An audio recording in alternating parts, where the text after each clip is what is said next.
These demands are demands, not requests, not proposals. In my view, they are the minimum. I'm thinking about creating a board game called Fantasyland, where Democrats throw a bunch of ridiculous proposals that aren't going to go anywhere. This is Today As It Happened. Good Thursday evening to you. I'm Stephanie Liebergen here with your chronological look at the biggest events and stories of the day. From the negotiations in Congress over funding for the Department of Homeland Security, to the resignation of a top banker following the release of documents related to Jeffrey Epstein. But first, let's take a look at some of our other top headlines. Today's show anchor Savannah Guthrie and her siblings are pleading for the return of their missing mother. 84-year-old Nancy Guthrie disappeared in Arizona 4 days ago. Authorities say 3 purported ransom notes have been sent to local media outlets, but so far their legitimacy has not been confirmed. Our mom is our heart and our home. We too have heard the reports about a ransom letter in the media.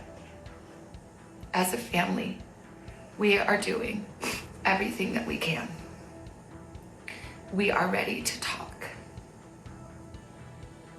However, we live in a world where voices and images are easily manipulated. We need to know, without a doubt, that she is alive and that you have her. We want to hear from you, and we are ready to listen. Please reach out to us.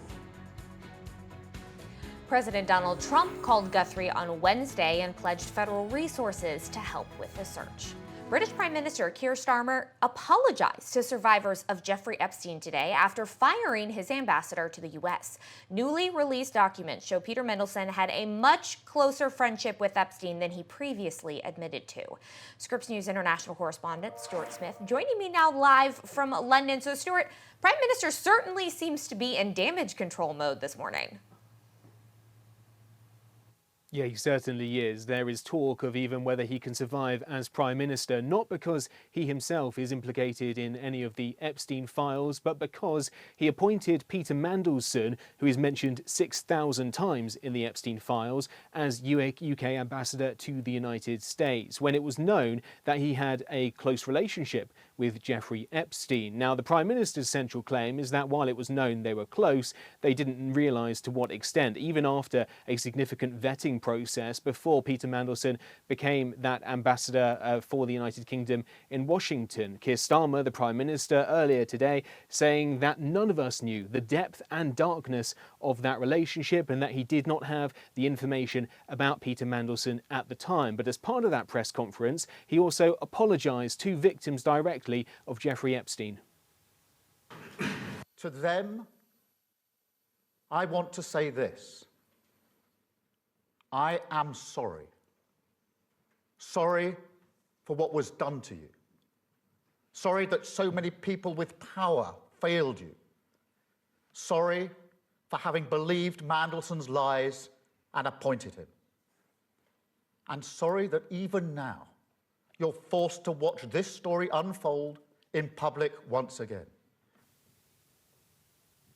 He went on to say later that in this country we will not look away, we will not shrug our shoulders, and we will not allow the powerful to treat justice as optional. Peter Mandelson is under investigation by the UK police, not for any allegations of sexual conduct, but in relation to apparently leaking financial information to Jeffrey Epstein while he was in government. Now, as to what happens next, the Prime Minister could hold on. No one within his party at the senior level is talking about trying to replace him, and that all the briefings against him have so far been anonymous. But he does suffer from very low poll rankings here in the UK, and some do see this as the potential beginning of the end for his prime ministership, unless documents that are expected to come out shortly show that indeed the Prime Minister did not know the full extent of this relationship, and that he is being honest in terms of saying that he did not understand quite how close that relationship was. The Parliament Intelligence and Security Committee is going to vet those documents before releasing it,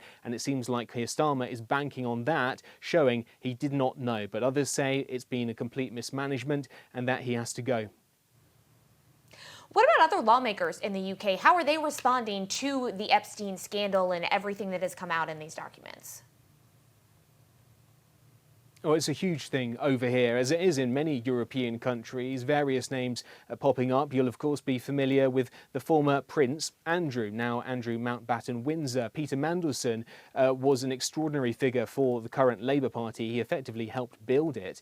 And so it's really meaningful for the Labour government, who are in power right now, that this man is now implicated. There is talk about what this means. For example, should the whole constitution of the UK be changed in order to remove the peerage from Lord Mandelson, who, while resigning from the House of Lords, still gets to hold that title. There's also talk about to what degree the vetting process for ambassadors is adequate or not. So there are real implications here for UK law, for the way the system works from these revelations. And people within Keir Starmer's party certainly are calling for him to resign, but the backbenchers, we call them, the low-level parliamentarians. The opposition parties, of course, though, see blood. They believe this is just the latest example of Keir Starmer doing a poor job to handle a very sensitive situation. And certainly they believe he's not fit for office. Stuart Smith reporting for us from London this morning. Thank you very much. And back here, the United States and Iran will be holding nuclear talks tomorrow in Oman after weeks of rising tension. Iran's foreign minister confirmed the meeting after Tehran pushed to change the location from Turkey and limit the discussions to nuclear issues only. Now, the talks come despite recent military incidents, including the U.S. shooting down an Iranian drone near an American aircraft carrier. Secretary of State Marco Rubio says the U.S. wants to discuss more than just nuclear weapons, including Iran's support for terrorist groups and the country's crackdown on protesters. And the Vice President, J.D. Vance, is in Italy today to lead the president's delegation to the 2026 Winter Olympics. Vance arrived in Milan with his family and will attend tomorrow's opening ceremony, along with Secretary of State Marco Rubio and several former Olympic gold medalists. After his visit to the Games, Vance will travel to Armenia and Azerbaijan, where the president is asking him to work on a peace deal between the two countries. The U.S. and Russia have agreed to restart high-level military talks for the first time since Russia's invasion of Ukraine nearly 4 years ago. The agreement came during peace negotiations in Abu Dhabi involving American, Russian, and Ukrainian officials. Ukraine's President Volodymyr Zelensky said 55,000 Ukrainian troops have died in this war, up from 46,000 he reported earlier this year. Meanwhile, Russia continues targeting Ukraine's power grid with drone and missile strikes. And for the first time in decades, there is no nuclear treaty between the United States and Russia. The New START Treaty, which was signed in 2010, limited the nuclear arms between the former Cold War foes. That old treaty expires today. International correspondent Jason Bellini is in Kyiv as Russia continues threatening Ukraine with nuclear weapons. Stephanie, there's no place where there's more concern about nuclear weapons limits going by the wayside than here in Ukraine, a country repeatedly menaced by Putin's saber rattling, and where there's also enormous regret. A place haunted by the ghosts of missiles never launched. A rare look last year when we descended into the deep bunker of a Soviet-era Ukrainian missile facility decommissioned in the early 1990s. When this country agreed to give up its 1,900 nuclear warheads in exchange for security guarantees. The hollowness of those security promises that left silos like this one empty echoes into the current peace negotiations and proposals from Russia and the U.S. Surrender land beyond what Putin has already grabbed. Get peace, get protection. And Ukraine's past lesson in giving up its nukes could become the world's lesson amid collapsing confidence in the international order. Today marks the end of more than half a century of nuclear restraint. The New START Treaty, signed by Barack Obama and Dmitry Medvedev in 2010, expiring. Now, each side no longer limited to 1,550 deployed warheads and 800 delivery systems. For the first time since 1972, no limits on the two countries that possess nearly 90% of the world's nuclear weapons. Now, analysts foresee Russia and the U.S. deploying hundreds of additional warheads within months. No caps, no inspections, no verification. The architecture built over decades collapsing. and nuclear taboos eroding. Russia hitting Ukraine with nuclear-capable ballistic missiles. Putin threatening their use. The weapons once considered too terrible to mention, now a tool of coercion. In Warsaw, Seoul, Tokyo, leaders asking why trust promises when Ukraine trusted and lost everything. North Korea built the bomb. It's never been invaded. Nations that once rejected nuclear weapons, now reconsidering. Stephanie. Coming up on Today's It Happened. From antitrust to anti-terrorism and national security, there's a brain drain and expertise drain that is concerning.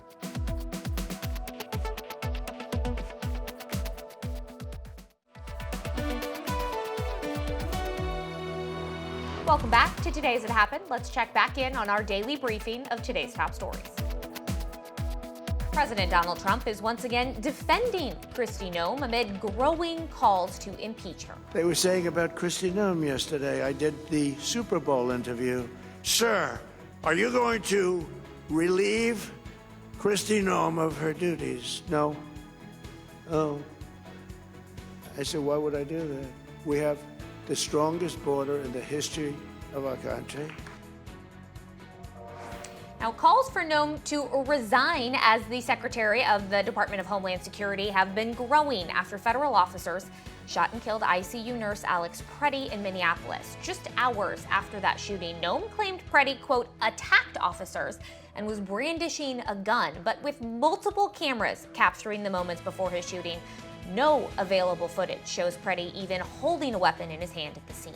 So far, the administration has not provided any evidence to back up Noem's claims. Fallout is growing weeks after the deadly shootings of Alex Pretti and Renee Good. At least 8 federal prosecutors in Minnesota are resigning, and that's on top of 6 others who stepped down in previous weeks. Scripps News legal affairs correspondent Avajoy Burnett is joining me now live from our DC newsroom to give us some insight on what exactly is going on here. So, Avajoy, what kind of impact is this having on immigration attorneys in the courtroom?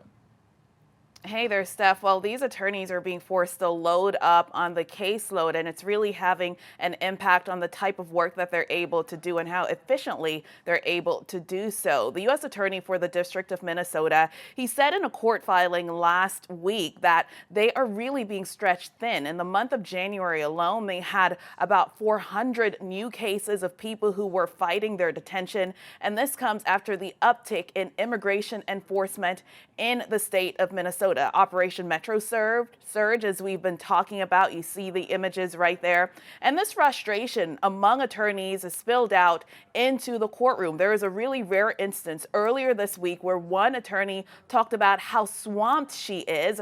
And this all happened after the judge pushed her on why the administration is not abiding by court orders. This attorney's name is Julie Lee. And we want to show you a portion of what she said in court earlier this week, just really showing the frustration. She said she tried to resign and she was unable to do so because no one wants to pick up that role.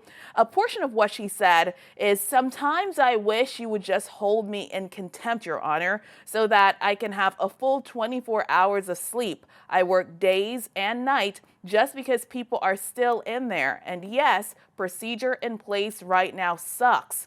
Ms. Lee went on to say, and I am here with you, Your Honor. What do you want me to do? The system sucks, this job sucks, and I am trying every breath that I have so that I can get you what you need. After this moment of honesty in court, Ms. Lee was removed from her position. There are reports that she has been fired.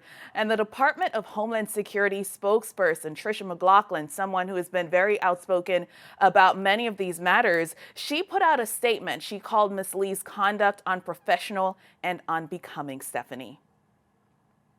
Well, with these resignations or firings of government attorneys, what is the Trump administration do to get those people replaced? Yeah, well, we've seen posts on social media, not only from the D.C. area for federal workers, but also there is at least one post in the Southern District of Florida where government attorneys and officials are asking people to sign up if they want to become U.S. attorneys. These are federal attorneys who represent the government in the court system. In one of those instances, a former federal official told folks to direct message him if they are interested in becoming U.S. attorneys for the United States. And this is a message that was reposted by Stephen Miller, someone who is a high-ranking official in the Trump administration. I was able to speak with a former Department of Justice official, and they told me that this sort of effort to try to recruit people, it could be very concerning just because it appears as if they're asking people to have certain ideological backgrounds. But then this official also talked about the importance of having the right people in the job. They're really concerned if the right attorneys aren't there, certain types of investigations will not be done. Take a listen. The Justice Department has a lot of work to do across a range of legal areas, from antitrust to anti-terrorism, national security, environmental crimes, etc. And losing the kind of professionals who do some of these work. And some of these practices are really specialized, the kind of work that you wouldn't be exposed to in the private sector. And it's hard to hire for those expertise. You need to train them up. So there's a brain drain, an expertise drain that is concerning. Greg Nunziato, who you just heard from, also talked about how highly competitive these roles normally are. Even if you have the most fancy resume, he said it's usually very hard for someone to become a U.S. attorney or an assistant U.S. attorney. These are the folks who go into those courtrooms and argue cases on behalf of the government. He said it is highly unusual to have this sort of outreach in a way that appears to be very political, Stephanie. Certainly something that I'm sure you will keep your eyes on. Scripps News legal affair correspondent Avajoy Burnett, live for us from the DC newsroom. Thank you. Up next on Today As It Happened. It bothers me that somebody's going after Bill Clinton. See, I like Bill Clinton. I still like Bill. What do you like about him? I liked his behavior toward me.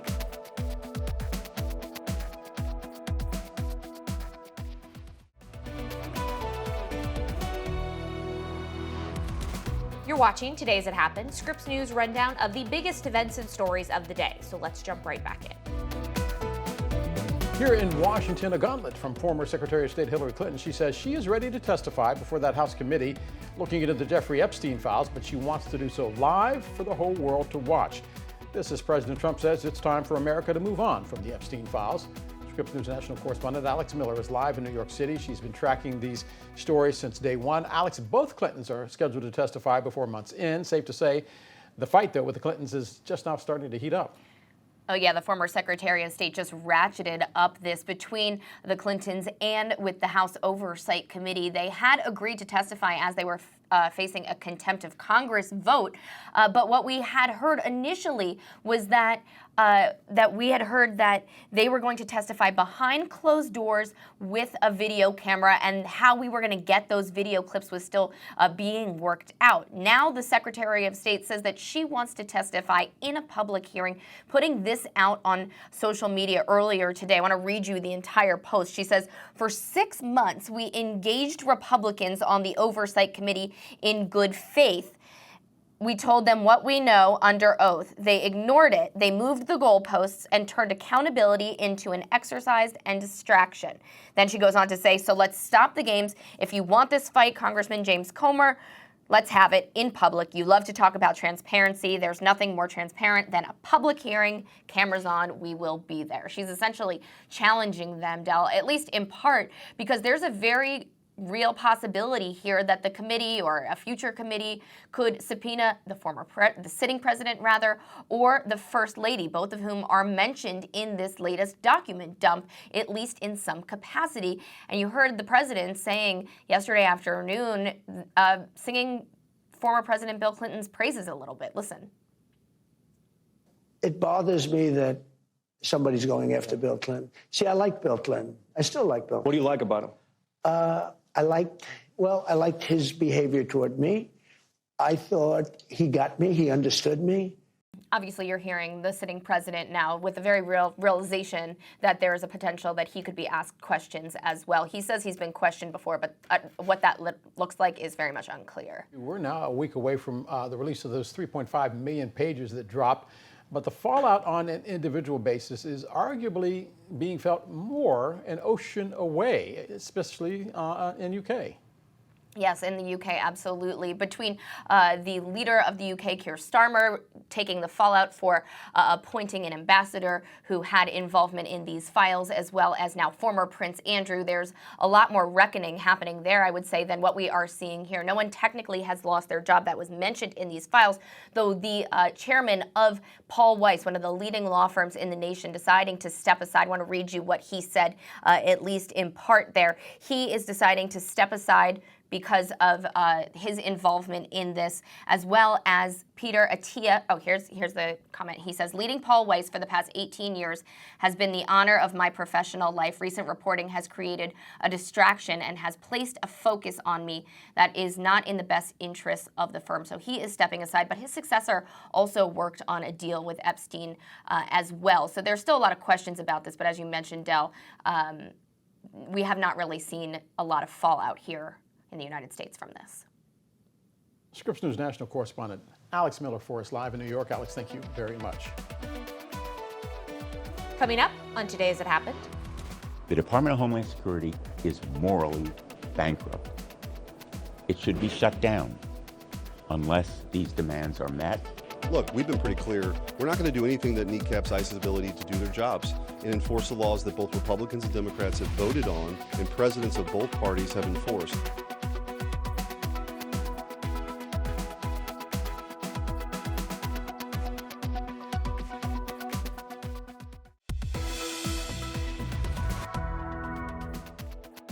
Welcome back to Today As It Happened, the Scripps News debrief of our top stories of the day. So let's jump right back in. Members of Congress, it seems, can't seem to find common ground when it comes to funding Homeland Security. Democrats say they want ICE and Border Patrol agents to be banned from wearing those masks. They also want to mandate body cams. Scripps News congressional correspondent Nathaniel Reed is live for us on Capitol Hill. And Nate, a difference of opinion in Washington is nothing new. What makes this particular logjam different? Well, look, Democrats have issued a list of 10 demands just last night, Del, that they would like Republicans to adopt in order to reach a comprehensive agreement on funding for the Department of Homeland Security, which, of course, includes Immigrations and Customs Enforcement. Now, to be clear, we're just over a week out from what could be yet another partial government shutdown when the Department of Homeland Security, which includes also TSA, employees at airports, FEMA, the Coast Guard, loses funding. It actually would not really affect ICE, given that they have their own funding through 2029 as part of the One Big Beautiful Bill Act that President Trump signed into law last year. So Democrats are looking for a whole lot of changes here, and a lot of these are things that we've talked about before, Del. Targeted enforcement, requiring the use of judicial warrants, not using masks, requiring identification, stop racial profiling, all sorts of other possible reforms here. They're also asking on the Trump administration to fire Homeland Security Secretary Kristi Noem. No love lost for her among many Democrats on Capitol Hill. Democrats calling these common sense reforms. Here's Senator Richard Blumenthal of Connecticut. These demands are demands, not requests, not proposals. In my view, they are the minimum that ought to be required of the Department of Homeland Security. They ought to be welcomed. The Department of Homeland Security is morally bankrupt. It should be shut down unless these demands are met, and it is given the kinds of standards and accountability that will make it acceptable to the American people and to the fundamental principles that have guided our democracy for 250 years. And obviously, Del, Democrats are in the minority. They can make these demands, but obviously it's on Republicans to agree to them. There is not a whole lot of indications, though, that negotiations up here on Capitol Hill have really begun in earnest between the two sides. That is concerning for every American, simply because we're just over a week out from that next deadline when there could be a partial government shutdown. Again, TSA employees could go unpaid for a long period of time, an indefinite period of time. You could also see FEMA employees put on furlough. That, as we've experienced really severe winter weather through much of the past several months. Nate, as you know, Potomac Phil, the D.C. possum or groundhog, whatever it was, predicted 6 more weeks of gridlock in Washington, D.C. So I have to ask the question that I seem to ask every 3 months. What are the chances that these two sides can strike a deal by February 13th?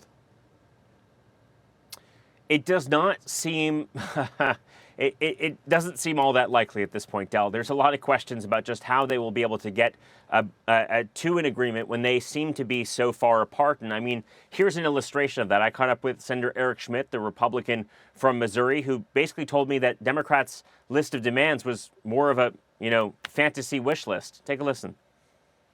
On Democrats' list of potential changes for ICE, are any of those acceptable to you? I'm thinking about creating a board game called Fantasyland, where Democrats throw a bunch of ridiculous proposals that aren't going to go anywhere.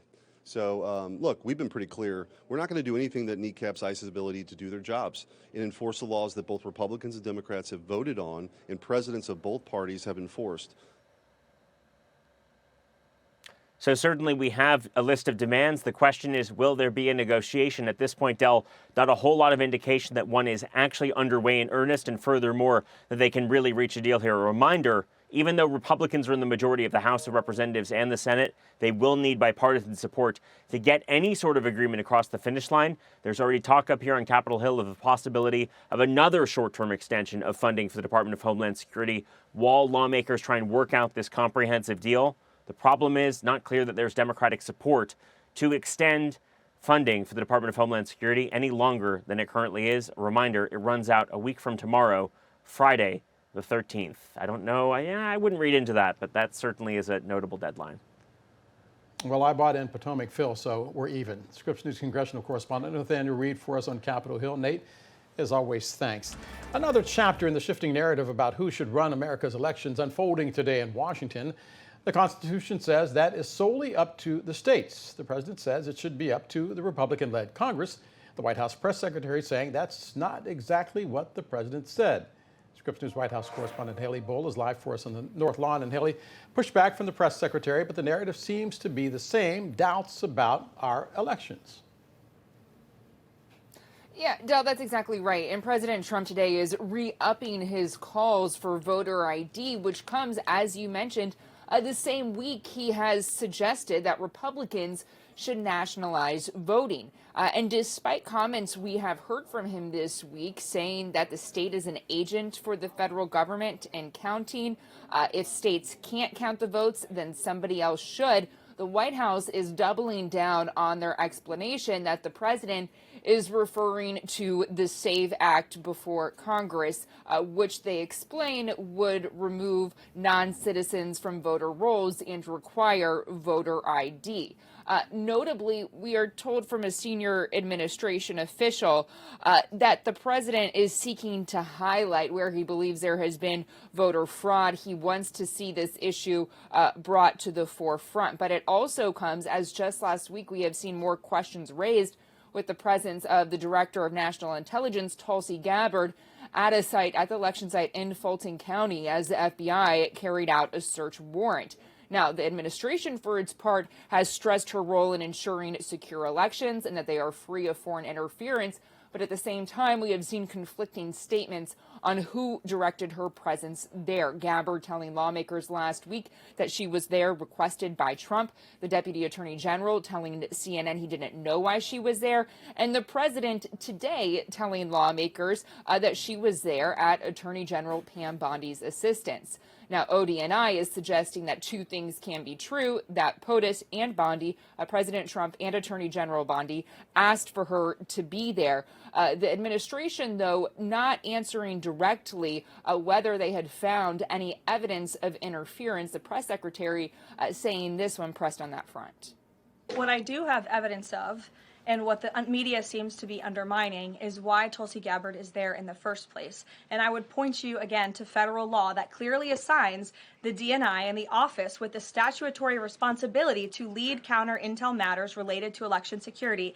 This includes assessing risks to election voting systems, software, voter registration databases, and more, and analyzing foreign interference. And so, Del, what we are seeing from the White House, despite a number of questions on both the president's comments about the director of national intelligence presence in Georgia, as well as his suggestions when it comes to elections, is the White House doubling down on their explanations this afternoon. Haley, also, we're understanding that the president is going to give an address this evening. Tell us more about that.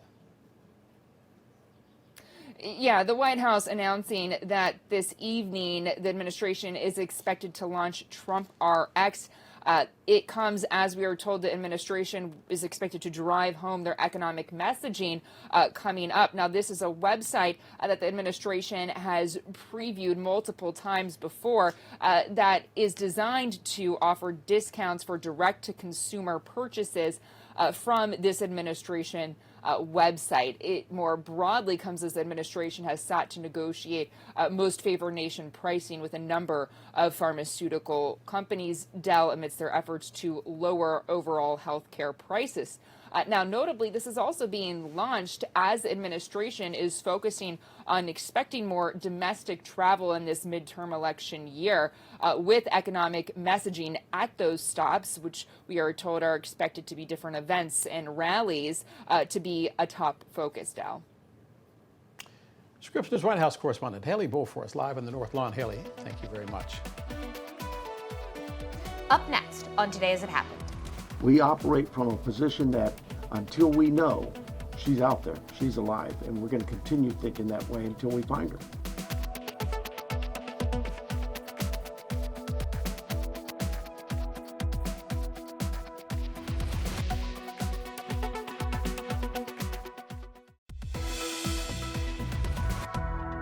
We're glad you're back with us on Today As It Happened. I'm Stephanie Liebergen here with your daily look of today's top stories. U.S. job openings now falling to their lowest level since 2020. Labor Department reporting Tuesday that vacancies fell to 6.5 million in December. That's down from 6.9 million the month before. It is yet another sign that the American labor market continues to be sluggish. Shortly after the announcement, stocks took a tumble, numbers down as much as 620 points this morning. Not off by much right now, 593 points, 620 though being the low for the day. Former Vice President Kamala Harris is relaunching her Kamala HQ accounts on X and TikTok, rebranding them as headquarters. It's part of a new organization to mobilize young voters ahead of the midterm elections. She says her goal is to mobilize pro-fairness, pro-democracy people against far-right extremism. The former vice president ran an unsuccessful bid against President Trump in 2024. She will be the organization's chair emerita. Earlier this afternoon, the Pima County Sheriff appeared before the press, Chris Nanos standing side by side with the FBI with an update on the kidnapping of Nancy Guthrie. She, of course, is the mother of Today's Show anchor Savannah Guthrie. The sheriff saying they believe Nancy is still out there. Ashley Holden is with our Scripps News Group, and she was at that news conference. Ashley, there seems to be an indication right now that those ransom notes that were sent to media organizations, including our Scripps station in Tucson, might actually be legit. What did you hear? Yeah, they're taking these extremely seriously, and they also mentioned, authorities at the press conference, that there is a 5 p.m. deadline. They are telling us that that 5 p.m. deadline is today, and then there is actually a second deadline of Monday. Now, it's unclear what will happen, what potential or alleged consequences could take place if those deadlines are not met, but there was a lot of talk about these alleged ransom notes at that press conference, and like you said, our Scripps News station here in Tucson even receiving one as well. But like I said, taking those extremely seriously, following up on all leads. And I do want to let you know, we also heard about an imposter note as well, or imposter, conversation or communication with the family. And we did actually just get in those federal court documents as well. And so that is something that we will also be tracking here today. Ashley, the words of the Pima County Sheriff, we believe Nancy is still out there. Those words must provide comfort to the community. It is small, it is tight-knit. Describe what you're seeing as far as the community on the ground.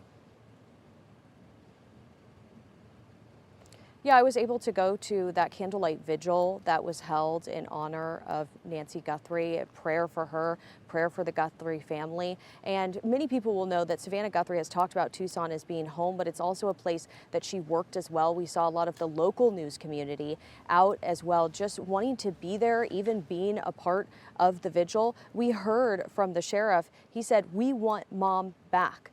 And they are operating under that belief, stressing that she needs her medications, stressing that she is a grandma, a mother, and we want to play you some sound from him right now. We operate from a position that until we know she's out there, she's alive, and we're going to continue thinking that way until we find her.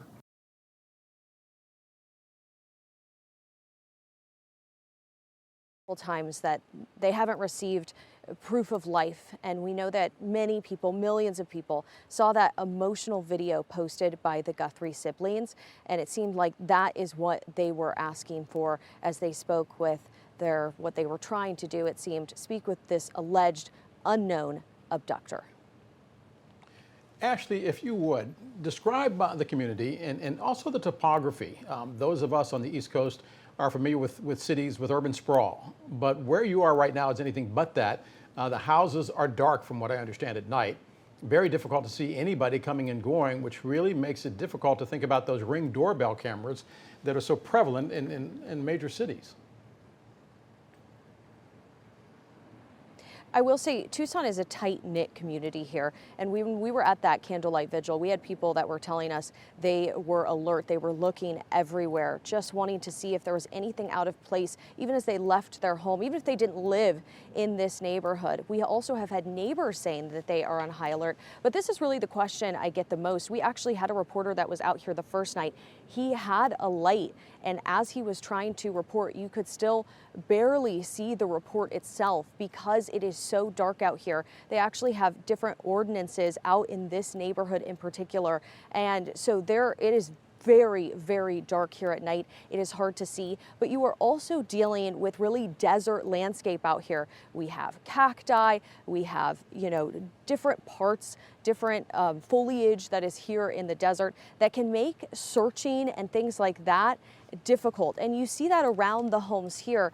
But when you imagine a typical neighborhood, so mine in particular, you have houses right across from each other. That is not really the case here. They're kind of spread out. They also have their own yards. And so when you imagine a neighborhood door to door, looking at cameras, things like that, that's not really the situation that you have here in the Catalina foothills. It's also at times hard for us to sometimes get cell reception out in this area. And people enjoy that type of lifestyle out here, but it can make things like this and investigations like this even harder. Ashley, final question before I let you go. The family putting out that video last night, today we learned it was with the express cooperation of the FBI. Yes, and that people had a lot of questions about that because they could see what appeared to be federal agents coming and going from a family home here in Arizona. And the FBI said they are there to consult, but basically what the family puts out was up to themselves. But they were there to advise and consult. And we know that, we have been talking about they were bringing in different experts in different areas here to be a part of this conversation. We know that, or this investigation, I should say, and we know that there are a lot of law enforcement that are now involved, federal agents, we have sheriff's deputies, we have so many, and even more law enforcement tapped in today, according to the sheriff. So people weighing in, but we were told that what the Guthrie children ultimately put out was their decision. Ashley Holden for us live on the ground from our Scripps News group in Tucson, Arizona. She is with our group in Phoenix. Ashley, thank you for your reporting. Coming up on Today's It Happened. This is a piece of federal legislation that will help states ensure the integrity and the sanctity of their elections, and that's what the president wants. Welcome back to Today's It Happened. I'm Stephanie Liebergen. Let's jump right back into our rundown of the day's top stories. President Trump not backing off his assertions that the Republican Party should take control of the vote in at least 15 states, saying the same thing this morning. White House press secretary saying that's not exactly what he meant. What the president is suggesting, and I just spoke to him about this, is that Republicans and Democrats in Congress should pass the Save America Act. This piece of legislation is going to ensure that states are abiding by federal election law by removing non-citizens from their voter rolls. In addition, the Save America Act will require voter ID to vote, and it will require proof of citizenship to register to vote. Now, as the White House sorts out exactly what the president means, Democratic governors are out with a joint statement today saying Americans have the right to vote without interference from the federal government, adding, quote, while Trump whines about losing a free and fair election, he's now openly talking about rigging the next one. In the meantime, midterms are still 9 months away. I actually shivered when I said that. We're joined now by our political director, Andrew Rafferty. And Raf, state officials not too happy, as you heard, about the rhetoric coming out of Washington. Yeah, and it's something you have to take seriously if you're an election official, if you're somebody who's responsible for ensuring free and fair elections in your state, especially some of these states, which we know are going to determine the balance of power, both in the House and the Senate. As you mentioned, 9 months seems like a long time, but it's really not. And we've seen Caroline Leavitt, and this is not the first time this week that she has done this, where she essentially says something exactly opposite of what the president did and says, no, he doesn't want to nationalize elections. He wants to pass what is the SAVE Act, which is voter ID, both for when you show up at the polls and when you register to vote, a proof of citizenship. But that's not what Donald Trump is saying, Del. He's talking about taking over elections. The other big storyline, of course, when it comes to voting is this idea that ICE could somehow be surrounding polling places. And this is not something that we heard directly from the president. In fact, the press secretary was asked about it today, and she said that the president did not have any plans at this time to do that, and it was a hypothetical. But we were talking to the Secretary of State of Arizona, a key battleground state, which just so happens to also be a border state. And if you're talking about something that even Steve Bannon, who's not in the White House, is talking about, it's something you have to take seriously. So here's what he said in terms of how he's getting ready. I'm worried about the fact that what Steve Bannon is trying to do is scare people. It's clearly a scare tactic, because here's the thing. Some immigrants can vote after they become citizens, and we check to make sure. In fact, Arizona has had a documented proof of citizenship law on its books for 20 years. We have the most robust citizenship check in the United States of America. I would challenge Steve Bannon to show some actual numbers of the folks who he believes, and he has actual proof right now, that have voted without authorization. You notice they never actually come up with any of those numbers. They make wild claims and wild accusations about millions of voters, but there's no real proof. So, Del, we got some numbers, and we can show them to our viewers right now, because right now the Trump administration has been undergoing a review of voter numbers and potential non-citizen voters. This is actually U.S. Citizenship and Immigration Services is heading this up. It's using a program. It's actually called the SAVE program, which is the same name as the act that Republicans want to pass. But so far, since April of 2025, they've looked at 59 million voters. They have found 18,000 potential non-citizens registered. So important caveats there is that, number one, potential. So this is people that they have just passed along to the states and said, hey, you may want to look into it. And also, we're talking about registered, not voted, just registered. We don't really know if they voted. So that equals, I did the math here, which is always a little bit of a harrowing experience for people in our industry, but it is 0.03%. Thank you for joining us on Today As It Happened. I'm Stephanie Liebergen, and have a wonderful Thursday night.